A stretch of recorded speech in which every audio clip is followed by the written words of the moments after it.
നമസ്കാരം കൂട്ടുകാരെ, മണി ബി ഡയറീസിന്റെ മറ്റൊരു എപ്പിസോഡിലേക്ക് എല്ലാവർക്കും സ്വാഗതം. നമ്മൾ കഴിഞ്ഞ വീഡിയോയിലൂടെ എങ്ങനെ ഒരു സ്റ്റോക്ക് തിരഞ്ഞെടുക്കാം എന്നതിന്റെ ബേസിക് കാര്യങ്ങൾ പഠിച്ചു.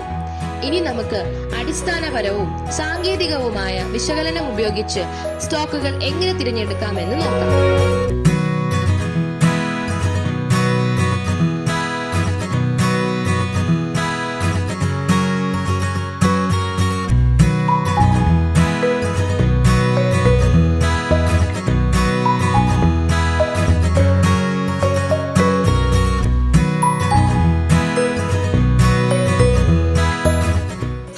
അനാലിസിസ് അഥവാ അടിസ്ഥാന വിശകലനം, ടെക്നിക്കൽ അനാലിസിസ് അഥവാ സാങ്കേതിക വിശകലനം എന്നിവ നല്ല സ്റ്റോക്കുകൾ കണ്ടുപിടിക്കാനും തിരഞ്ഞെടുക്കാനുമുള്ള രണ്ട് പൊതുവഴികളാണ്. അവ എങ്ങനെ എപ്പോൾ ഉപയോഗിക്കണമെന്നത് നമ്മുടെ ഓരോരുത്തരുടെയും ഇഷ്ടമാണ്. എന്നാൽ ഓരോന്നിനും അതിൻ്റെതായ പ്രാധാന്യമുണ്ട്. ഫണ്ടമെന്റൽ അനാലിസിസ് അഥവാ അടിസ്ഥാന വിശകലനം ഉപയോഗിച്ച് ഒരു സ്റ്റോക്ക് എങ്ങനെ തിരഞ്ഞെടുക്കാമെന്ന് നമുക്ക് ആദ്യം പഠിക്കാം. ഒരു സ്റ്റോക്കിന്റെ യഥാർത്ഥ മൂല്യം അല്ലെങ്കിൽ ഫെയർ മാർക്കറ്റ് വാല്യൂ നിർണ്ണയിക്കുന്നതിനുള്ള ഒരു രീതിയാണ് ഫണ്ടമെന്റൽ അനാലിസിസ്. ഒരു കമ്പനിയുടെ ഭാവിയിലെ വളർച്ച സാധ്യത, അതിന്റെ മാർക്കറ്റിലെ അല്ലെങ്കിൽ ആ കമ്പനി നിലനിൽക്കുന്ന ഇൻഡസ്ട്രിയിലെ അതിന്റെ നിലനിൽപ്പ് എന്നിവ ഒക്കെയാണ് അടിസ്ഥാന വിശകലനത്തിന്റെ ഘടകങ്ങൾ. ആദ്യം നമ്മൾ യഥാർത്ഥ മൂല്യത്തെക്കാൾ കൂടുതലോ താഴ്ന്നതോ ആയ വിലകളിൽ ട്രേഡ് ചെയ്യുന്ന സ്റ്റോക്കുകൾക്കായി തിരയുന്നു. ന്യായമായ മാർക്കറ്റ് മൂല്യം മാർക്കറ്റ് വിലയേക്കാൾ കൂടുതലാണെങ്കിൽ സ്റ്റോക്ക് വില കുറഞ്ഞതായി കണക്കാക്കുകയും അത് വാങ്ങാൻ ശുപാർശ ചെയ്യുകയും ചെയ്യും.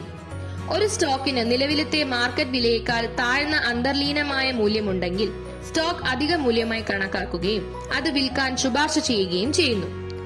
ഈ മൂല്യം നിലവിലെ മാർക്കറ്റ് വിലയുമായി താരതമ്യം ചെയ്യുമ്പോൾ കമ്പനിയുടെ ഓഹരി വില എന്തായിരിക്കണം എന്നതിന്റെ ഒരു ഏകദേശ കണക്ക് മാത്രമാണ്. ഇനി നമുക്ക് ടെക്നിക്കൽ അനാലിസിസ് അഥവാ സാങ്കേതിക വിശകലനം ഉപയോഗിച്ച് ഒരു സ്റ്റോക്ക് എങ്ങനെ തിരഞ്ഞെടുക്കാമെന്ന് നോക്കാം. സ്റ്റോക്ക് പ്രൈസ്, അതിലുണ്ടാകുന്ന മാറ്റങ്ങൾ തുടങ്ങിയ ട്രേഡിംഗ് പ്രവർത്തനങ്ങളിൽ നിന്നും ശേഖരിക്കുന്ന സ്റ്റാറ്റിസ്റ്റിക്കൽ ട്രേഡുകൾ വിശകലനം ചെയ്തുകൊണ്ട് നിക്ഷേപങ്ങൾ വിലയിരുത്തുകയും വ്യാപാര അവസരങ്ങൾ തിരിച്ചറിയുകയും ചെയ്യുക എന്നതാണ് സാങ്കേതിക വിശകലനം അഥവാ ടെക്നിക്കൽ അനാലിസിസ്. ഒരു സെക്യൂരിറ്റിയുടെ മുൻകാല വ്യാപാര പ്രവർത്തനങ്ങളും അതിന്റെ വിലയിലുള്ള മാറ്റവും കൃത്യമായ ട്രേഡിംഗ് നിയമങ്ങളുമായി ചേർത്ത് വെക്കുമ്പോൾ നമുക്കൊരു സെക്യൂരിറ്റിയുടെ വിലയിലെ ഭാവി മാറ്റങ്ങൾ കണക്കാക്കാൻ കഴിയും. ഈ അനുമാനത്തിലാണ് സാങ്കേതിക വിശകലനം പ്രവർത്തിക്കുന്നത്. വിലയുടെയും അളവിന്റെയും പഠനത്തിൽ ശ്രദ്ധ കേന്ദ്രീകരിച്ച് വിൽപ്പനയും വരുമാനവും പോലുള്ള ബിസിനസ് ഫലങ്ങൾ അടിസ്ഥാനമാക്കി ഒരു സെക്യൂരിറ്റിയുടെ മൂല്യം വിലയിരുത്തുകയും ചെയ്യുന്ന പ്രവർത്തനമാണ് സാങ്കേതിക വിശകലനം.